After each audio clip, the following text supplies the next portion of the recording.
Before I begin, comment below from where you're watching. And if you like honest, raw stories, please like and subscribe. My name is David Martinez. What I'm about to tell you destroyed my family and changed my life forever. I still hear the sound of Emma's laugh. It lives in the quietest corners of my house. The soft giggle as she turned a page, the bright chime when she landed a flawless tumble, the little sigh of triumph when she learned a new move. On that morning, it was the laugh that pulled me out of the kitchen and into the yard. It was a simple, ordinary Saturday, the kind of day that promises nothing more dangerous than a neighbor borrowing sugar. It was Saturday, 2 in the afternoon. The sun pooled warm and golden across our lawn. Emma was practicing the new routine she'd been working on for months, a routine that might earn her a scholarship, a routine that meant everything to her. She had a blonde ponytail that flew like a banner every time she leapt. She was 16, fierce, stubborn, alive in a way only the young are. "Dad, watch this," she called, tumbling into a backflip.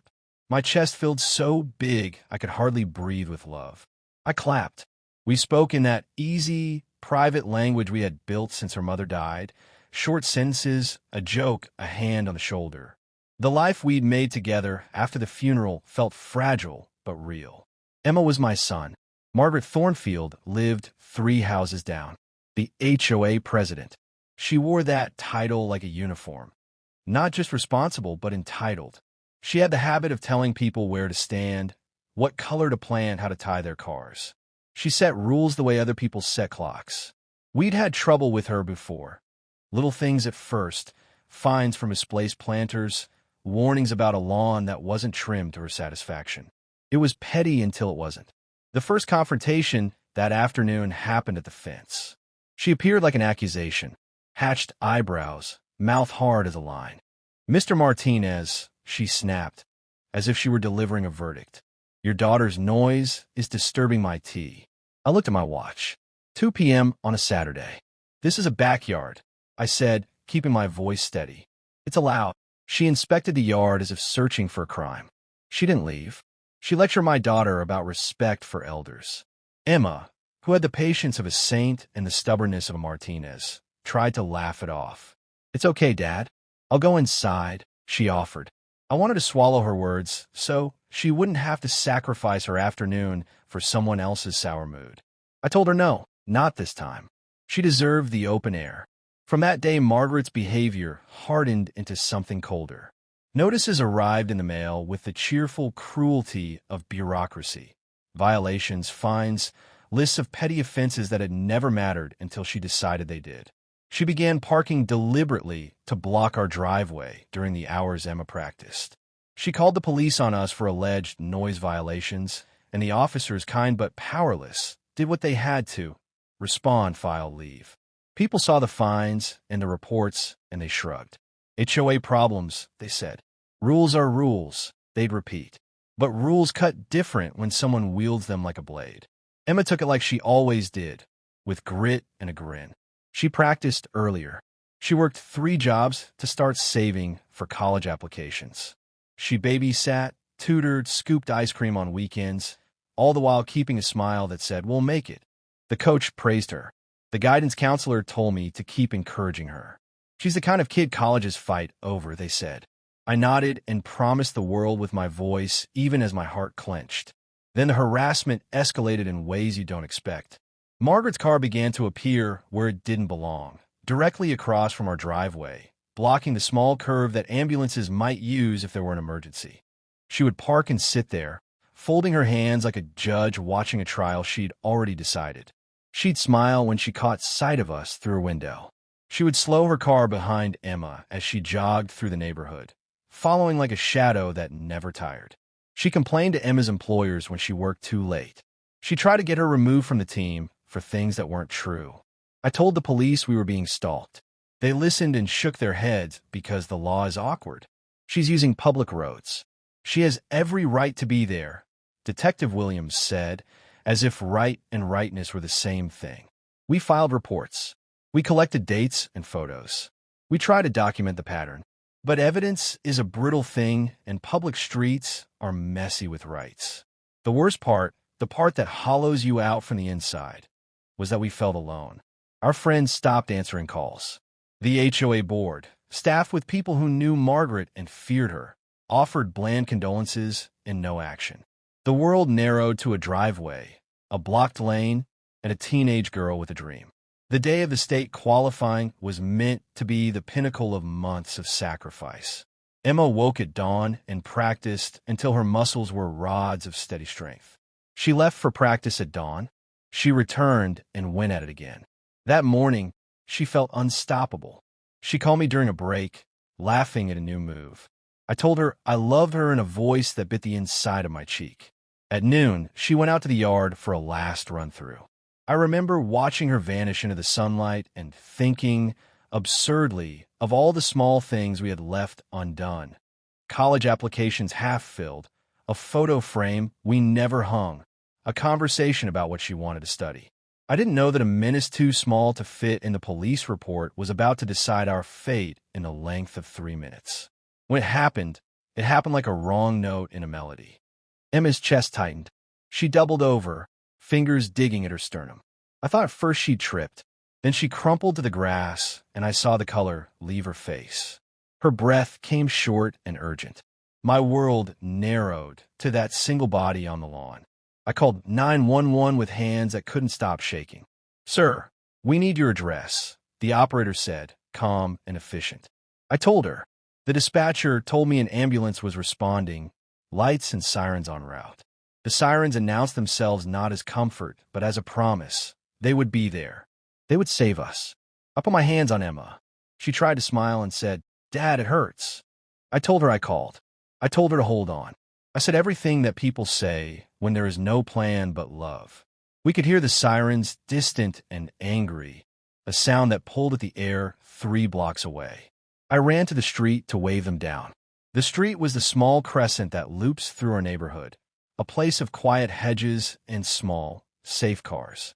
But on that day, there was a car, Margaret's car, sitting across the lane like a stop sign with human malice behind it. She had parked to block traffic. Not a mistake, not a lapse.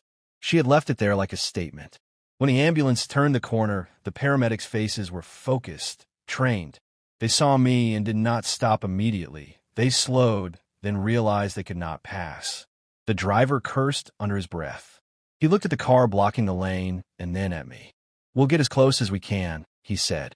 I watched Emma, whose chest heaved faster, whose small body was turning as if a storm were inside her. I felt the paramedic's hand on my shoulder, and it was all the cruelty in the world distilled into one touch. Sympathetic, helpless, professional. 3 minutes is nothing until it is everything. The time it takes to tie a shoe. The time it takes to say a prayer. The time it takes for a 16-year-old to die on a suburban driveway because a woman wanted to make a point. In those minutes, Margaret sat on her porch and smiled. I don't remember how the ambulance finally got through. I remember the paramedic's voice saying, "We're losing her." I remember the sensation of the world slipping away, like strings pulled out of an instrument. The ambulance took her to the hospital. We followed. Machines flared. Doctors worked with quiet urgency. I said, "She's my baby." They said, "We're doing everything." And then, in a small, clinical room, a doctor told me she'd gone. Emma had taken her last breath 3 minutes after the sirens had first been heard. 3 minutes. A lifetime of consequences. The wound in our home was not only her absence. It was the knowledge that someone chose to place an obstacle between life and help. I held her small, empty hand and felt the heat of every stupid thing I wish I had done different. The neighbor who had made a sport of pain had, in one act, ended a shining life.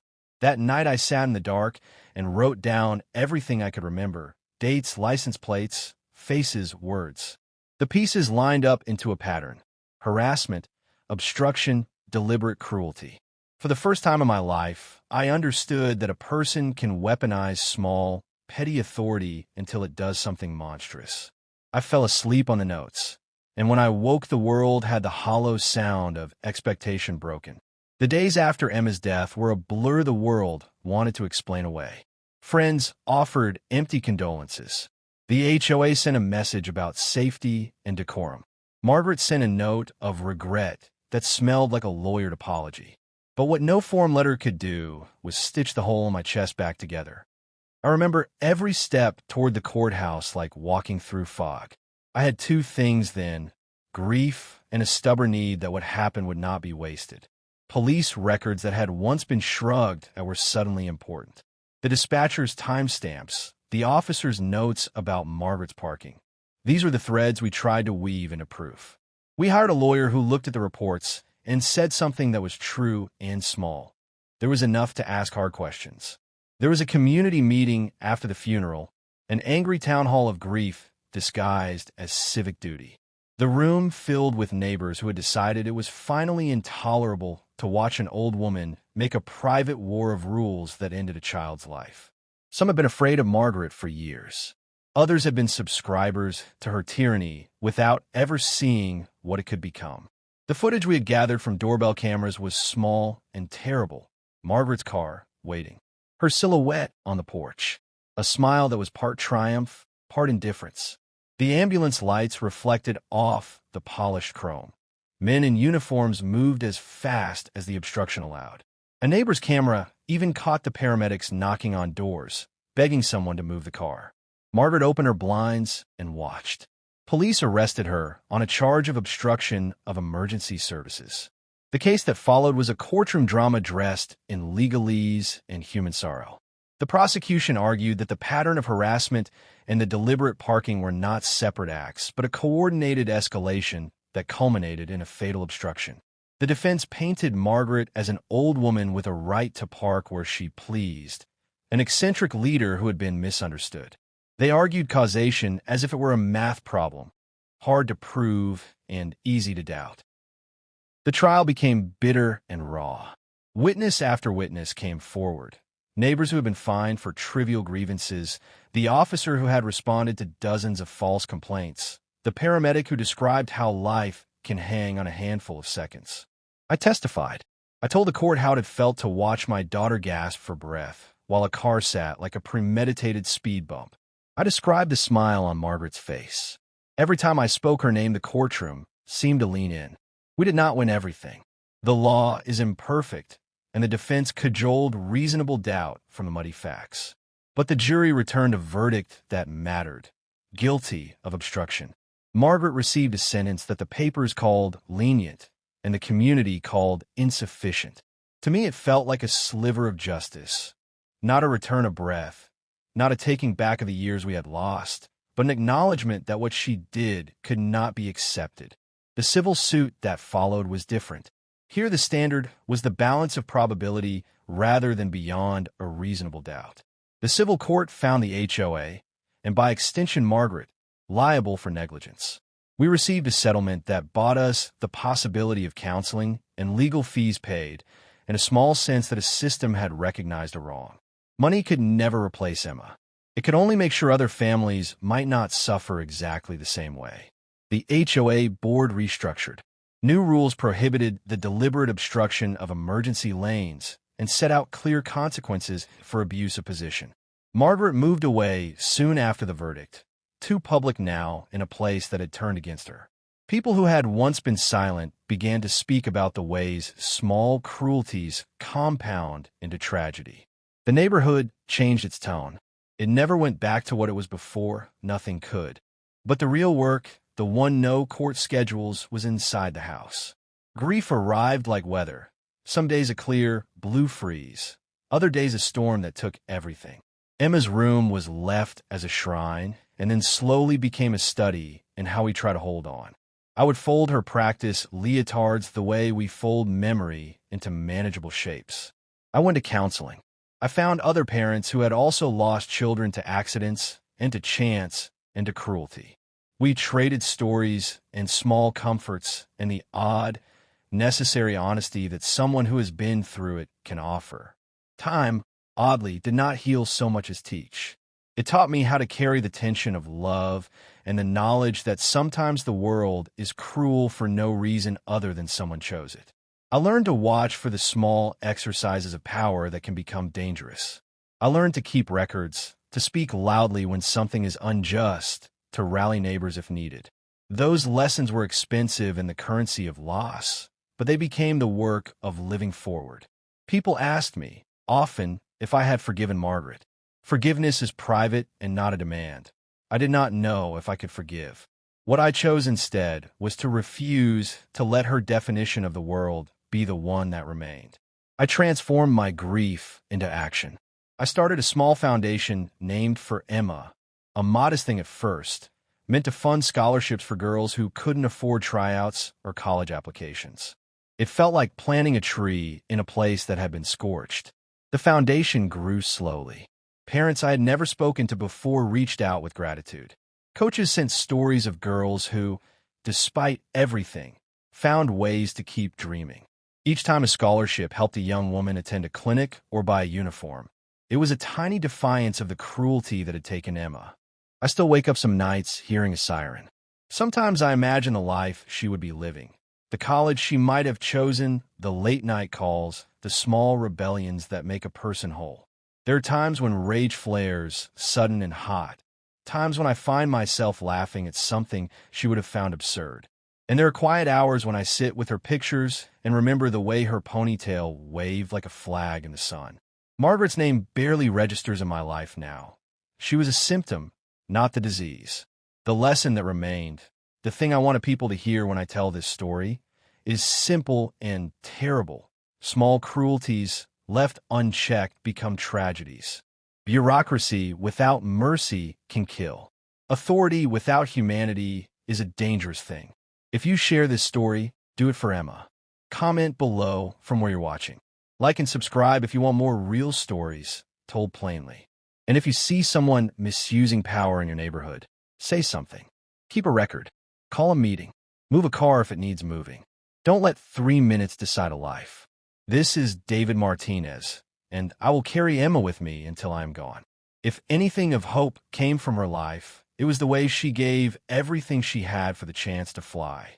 I will keep making sure other kids get that chance.